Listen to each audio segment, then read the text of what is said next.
គឺអាម្នាក់នឹងហើយវាសង់ស្ពានខ្លួនឯងហើយមិនព្រមឲ្យគេឆ្លងដោយឥតគិតថ្លៃទៀតពូឈិនពូនិយាយអីហ្នឹងលោកលីវថ្លៃឆ្លងស្ពាននឹងមិនអាចឲ្យលោកម្នាក់ឯងយកបានទេត្រូវតែបែងចែកឲ្យស្មើគ្នាក្នុងភូមិត្រូវតែអីចឹងស្ពាននឹងគឺសម្រាប់ឲ្យអ្នកភូមិដើរដូច្នេះលុយនឹងក៏ត្រូវតែជារបស់អ្នកភូមិដែរពួកអ្នកឯងនិយាយមែនហ្នឹង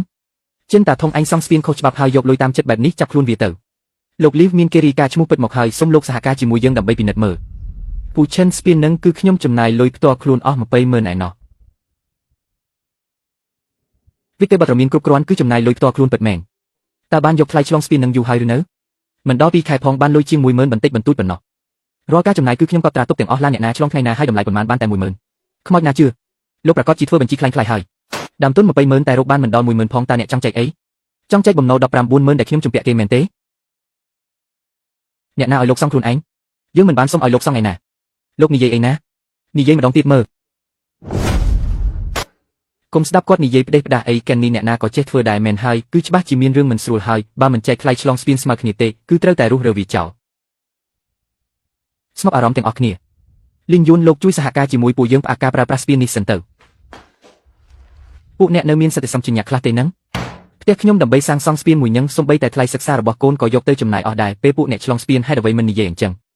អ្នកណាឲ្យពួកអ្នកចំណាយទៅពួកអ្នកខ្លួនឯងទេដែលស្ម័គ្រចិត្តពូឈឿនចៅពូទៅរៀនឆ្លងស្ពាននឹងរាល់ថ្ងៃពូភ្លេចហើយឬថាពីមុនពូអង្វរផ្ទះខ្ញុំឲ្យសាងសង់វាដោយរបៀបណាគ្រប់គ្រាន់ហើយឈប់ទៅថ្ងៃនេះត្រឹមនេះចុះស្ពានផ្អាកប្រើប្រាស់សិនរងចាំលទ្ធផលត្រួតពិនិត្យឥឡូវអត់ចង់តាំងជាមួយពូយើងមែនទេ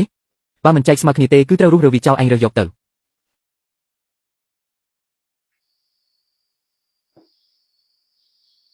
ធ្វើតាមអ្វីដែលពួកគេនិយាយទៅចែកថ្លៃចំណាយឲ្យស្មើគ្នាលោកម្ចាស់វាងមែនហើយគឺខ្ញុំលីងយួនលោករកលោកម្ចាស់វាងធ្វើអ្វីការប្រើប្រាស់ស្ពានមួយនោះសម្ភារៈទាំងនោះខ្ញុំលក់អស់ហើយលក់តាមតម្លៃដាច់ឥតចាយត្រូវតែដោះស្រាយឲ្យលឿនបំផុតខ្ញុំគាំទ្រអ្នក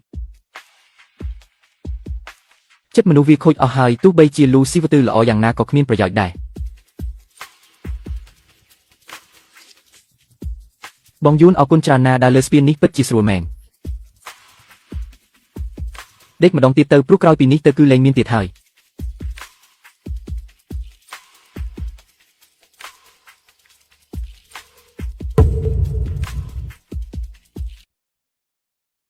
លីវយ៉ាពេលប៉ូលីសទៅបាត់ឯងចង់ធ្វើដូចគ្មានរឿងអីកើតឡើងមែនទេរឿងថ្លៃឆ្លងស្ពានថ្ងៃនេះត្រូវតែនិយាយឲ្យច្បាស់ស្ពាននេះអ្នកទាំងអស់គ្នាប្រើឯងមិនអាចលេបលុយម្នាក់ឯងបានទេ20000នឹងខ្ញុំជាអ្នកចេញថ្លៃឆ្លងស្ពានសរុបប្រមូលបានមិនដល់10000ផងអ្នកណាចង់បានចំណែកក៏បានដែរតែត្រូវសង19000ដែលជំពាក់ខ្ញុំសិនគឺឯងខ្លួនឯងទេដែលចង់សាងសង់យើងមិនបានសុំឯងឲ្យធ្វើទេណាលីវឡៅសានខែមុនឯងឆ្លងស្ពាន47ដងមិនដែលខកខានម្ដងណាទេរាល់ការឆ្លងគឺមានកត់ត្រាទុកទាំងអស់ឡានមកពីភូមិក្រៅមួយដង$10តែអ្នកភូមិយើងខ្ញុំមិនបានយក1សេនទេចុះឯងក៏បានយកលុយពីអ្នកភូមិក្រៅដែរនឹងបើមិនយកលុយតាយកអីទៅថែទាំជើងស្ពានត្រូវពង្រឹងក៏ត្រូវការលុយថែទាំផ្ទៃស្ពានក៏ត្រូវការលុយដែរគុំទៅជឿសម្ដីគេផ្ដេសផ្ដាសលុយនឹងគេប្រកាសជាលាក់ទុកអស់ហើយពិតមែនហើយត្រូវតែមានរឿងមិនប្រក្រតីហើយឯងជាអ្នកកត់ត្រាម្នាក់ឯងចង់និយាយថាម៉េចក៏បានដែរពូជេនក្នុងសិភៅនេះរាល់ការចំណាយទាំងអស់សុទ្ធតែមានហត្ថលេខានិងស្នាមមេដៃរបស់អ្នកបងលុយហត្ថលេខាក៏អាចក្លែងបន្លំបានដែរបើមិនអញ្ចឹងទេពួកគេមិនមែនកំពុងតែអ្វីដែលកត់ក្នុងសៀវភៅនេះមិនមែនមានតែរឿងលុយកាក់ទេថ្ងៃទី12ខែមីនាកូនប្រសាស្រីអញឈឺពោះសម្រាលកូនកណ្ដាលយប់ឯងមកលុតជង្គង់នៅមុខផ្ទះខ្ញុំហើយនិយាយថាលីនយួនឲ្យជួយសង្គ្រោះផងថ្ងៃទី5ខែមេសាឡានដឹកជីរបស់ឯងជាប់ផុងនៅមាត់ទន្លេឯងក៏មកសុំឲ្យខ្ញុំជួយថ្ងៃទី20ខែឧសភាកូនរបស់មីងចៅប្រឡងខ្ញុំសិក្សាបើមិនឆ្លងស្ពាននឹងទេគឺប្រកាសជាទៅប្រឡងមិនទាន់ឈប់និយាយទៅកុំនិយាយទៀតអីលីនយួនឲ្យពួកយើងពិតជាដឹងគុណអញណាស់ប៉ុន្តែពូឈិនគាត់ថាបើស្ពាននឹងអាចយកលុយមកចែកគ្នាបានចុងឆ្នាំម្នាក់ប្រហែលជាបានលុយច្រើនគួរសម្ដាយអញ្ចឹងបានន័យថាមុនសិការបស់ឯងមានតម្លៃត្រឹមតែប៉ុណ្ណឹងមែនទេអ្នកទាំងអស់គ្នាស្ដាប់ណាបើថ្ងៃនេះគាត់មិនព្រមទេពួកយើងមិនបាច់ទៅណាទាំងអស់ពួកឯងចង់ធ្វើស្អីហ្នឹងចែកលុយគ្នាទៅបានពួកយើងនៅតែជាអ្នកភូមិជាមួយគ្នាបានពួកឯងគិតថាបង្ខំខ្ញុំហើយអាចយកលុយបានមែនទេលីនយួនខ្ញុំឲ្យមុខឯងពេកហើយមែនទេជឿអត់ថាខ្ញុំនឹងទៅប្តឹងទៀតទាំងរឿងសាងសង់ខុសច្បាប់ទាំងរឿងយកលុយខុសច្បាប់ខ្ញុំអាចប្តឹងឯងបានគ្រប់រឿងទាំងអស់ពួកគេទៅបាត់ហើយនិយាយគ្នាអស់ពីម៉ោងនិយាយចុះនិយាយឡើងក៏នៅតែរឿងចែកលុយហ្នឹងចង់បានលុយមែនទេ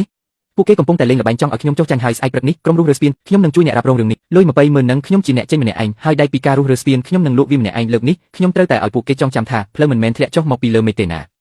ប៉ាគិតថាលីនយួននឹងព្រមចុះចាញ់មែនទេទោះគេមិនព្រមក៏ត្រូវតែព្រមដែរអ្នកភូមិទាំងអស់នឹងឈរខាងខ្ញុំពួកឯងមានសល់មុនសកាខ្លះអត់ហ្នឹងខ្ញុំនេះដើម្បីសាងសង់ស្ពានមួយនោះខ្ញុំយកលុយថ្លៃរៀនរបស់កូនទៅបង់អស់ហើយ ពួកឯងមើលខ្លួនឯងទៅមើលក្នុងសៀវភៅសន្សំនៅសល់លុយប៉ុន្មាននៅសល់តែ500យន្តទេពូឈិនពូអញចៅពូទៅរៀនរាល់ថ្ងៃត្រូវដើរឆ្លងស្ពាននឹងពូភ្លេចហើយមែនទេកាលពីកន្លះឆ្នាំមុនពូនិយាយថាលីនយួនការដែលឯងសាងសង់ស្ពាននេះគឺជារឿងកុសលខ្ញុំមិនដឹងថាឯងកំពុងនិយាយពីអ្វីទេឪពុកឲ្យហាក់ដូចជាផ្ទះយើងលែងមានលុយហើយពិតមកទៅលុយប្រកាសជាទុកនៅកន្លែងផ្សេងហើយអាមួយនេះវាឆ្លាតណាស់នរណាទៅដឹងថាវាលាក់ទុកនៅឯណាលីនយួនមីងនិយាយតាមត្រង់ចុះស្ពានរបស់ឯងពិតជាជួយសម្រួលដល់អ្នកភូមិមែនប៉ុន្តែឯងម្នាក់ឯងជាអ្នកយកលុយថ្លៃឆ្លងស្ពាននេះអ្នកភូមិគេមិនសប្បាយចិត្តទេណាមីងឆិនគុណប្រសាមីងសម្រាប់កូនពិបាកកាលពីខែមុនម៉ោង3ព្រឹកខ្ញុំបើកម៉ូតូកង់3ជូនពួកមីងឆ្លងស្ពានខ្ញុំធ្លាប់យកលុយមីង1សេនទេឯងនិយាយមកមើលថាខ្ញុំធ្លាប់យកទេទៅត្រឡប់ទៅផ្ទះវិញទៅខ្មាស់គេណាកុំចាញ់បោកវាដែលធ្វើជាគួរឲ្យអាណិតនោះអ្នកទាំងអស់គ្នាស្ងប់អារម្មណ៍សិនទៅអង្គុយចុះសិនមកយើងនិយាយរឿងរ៉ាវដើមហេតុឲ្យច្បាស់លាស់ទាំងអស់គ្នាអ្នកទាំងអស់គ្នាសុខចិត្តរងចាំសិនទៅចាំរៀបរាប់រឿងរ៉ាវឲ្យច្បាស់លាស់សិនចាំយើងរៀបចំផែនការបន្តទៀតបានខ្ញុំនឹងសហការបែកគ្នាទៅកុំមកឈររងមុខផ្ទះគេអីលោកចៅហ្វាយឲ្យធ្វើបែបនេះត្រូវវៀងផ្លូវឆ្ងាយណាស់ណាមិញនេះអ្នកឯងទេដែលស្រែកឲ្យរុះរើខ្លាំងជាងគេខ្ញុំគ្រាន់តែនិយាយថាចង់រុះរើវាតែមិនបានឲ្យរុះរើពិតមែនឯណាមែនទេហត់នឿយពេញមួយថ្ងៃហើយអ្នកមិនបានញ៉ាំអីសំបីតែមួយមាត់ព្រឹកស្អែកនេះក្រុមរុះរើស្ពាននឹងចូលមកដល់ហើយមិញនេះលក់ឲ្យថៅកែវ៉ាងហើយមែនទេលក់ហើយគិតតាមតម្លៃដែកបានប្រហែលជាង80000លោកក៏លក់ទៅឲ្យគេឈប់មកតាមរំខានរាល់ថ្ងៃ200,000យកមកវិញបានតែ80000តែលើកនេះខ្ញុំនឹងឲ្យពួកគេចងចាំថាតម្លៃនៃការលោភលន់វាថ្លៃជាង80000ទៅទៀតពិតជាចាត់ការមែនប៉ាអាឆាវីឈួតហើយតើស្អែកនេះយើងចូលក្រុងដឹកទំនិញដោយរបៀបណាទៅ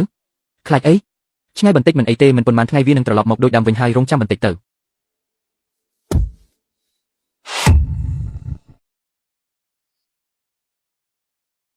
អ្វីដែលអ្នកទើបតែនិយាយមិញនឹងជារឿងពិតមែនទេដៃថែបទាំងនោះគឺជាលុយដែលគ្រួសារយើងសន្សំអស់រយៈពេល10ឆ្នាំមកហើយថ្លៃសិក្សាកូនខ្ចីបងប្អូនខាងប្រពន្ធសិនទៅចាំខ្ញុំសង្វិញខ្ញុំមិនមែននិយាយរឿងថ្លៃសិក្សាទេខ្ញុំកំពុងនិយាយរឿងស្ពាននោះតើអ្នកចង់រុះរើវាដើម្បីលក់ជាដាច់អេតចៃមែនទេមិនរុះរើទុកធ្វើអី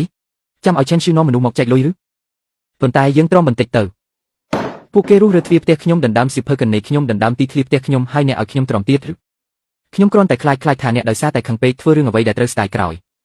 អ្វីដែលខ្ញុំស្ដាយក្រោយនោះគឺដោយសារតែខ្ញុំគិតថាការសាងសង់ស្ពានអាចកែប្រែចិត្តមនុស្សបានបើអញ្ចឹងរុះរើទៅខ្ញុំគាំទ្រអ្នកលុយសន្សំ10ឆ្នាំចាត់ទុកថាឲ្យឆ្កែស៊ីទៅចុះប៉ុន្តែចាប់ពីពេលនេះទៅអ្នកណាដែលចង់កេងចំណេញពីគ្រួសារយើងទៀតត្រូវសួរខ្ញុំសិនថាខ្ញុំយកព្រមឬអត់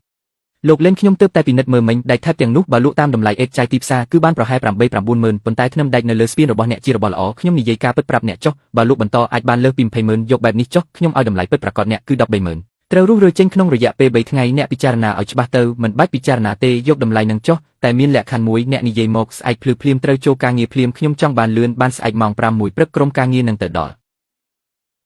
អ្នកភូមិឃើញស្អែកនេះគេនឹងបង្កចំនួនមិនខានទុកឲ្យគេបង្កទៅពូឈិនប្រកាសជាមកមិនខានខ្លាចតែគាត់មិនមកទេចិត្តមនុស្សខូចអស់ហើយទោះធ្វើផ្លូវល្អប៉ុណ្ណាក៏គ្មានប្រយោជន៍ដែរគ្រូនិយាយថាថ្លៃសិក្សាឈ្មោះក្រោយមិនអាចពន្យាពេលបានទៀតទេថ្ងៃក្រោយរស់នៅឲ្យបានសុខស្រួលទៅរាល់បំណងប្រាថ្នានឹងសម្រេចបន្តិចម្ដង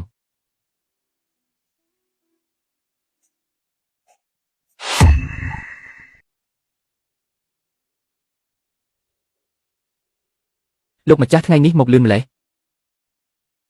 មកលឿនបន្តិចទៅស្ពាននេះពិតជាស្រួលមែនជិះវៀងក្រុងមួយជុំសន្សំសំចៃពេលខ្ញុំបានកន្លះម៉ោង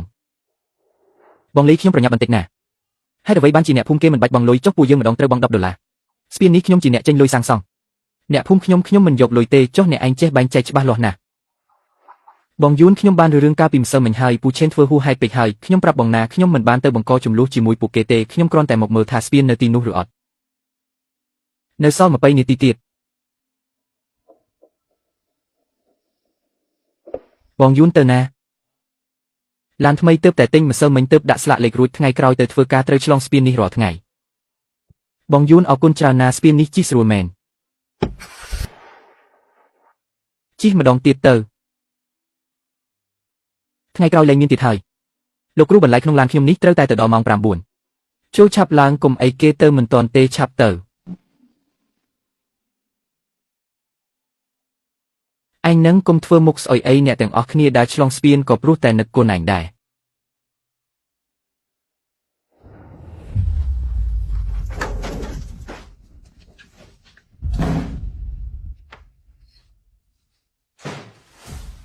ស្ពាននឹងនៅមានគេ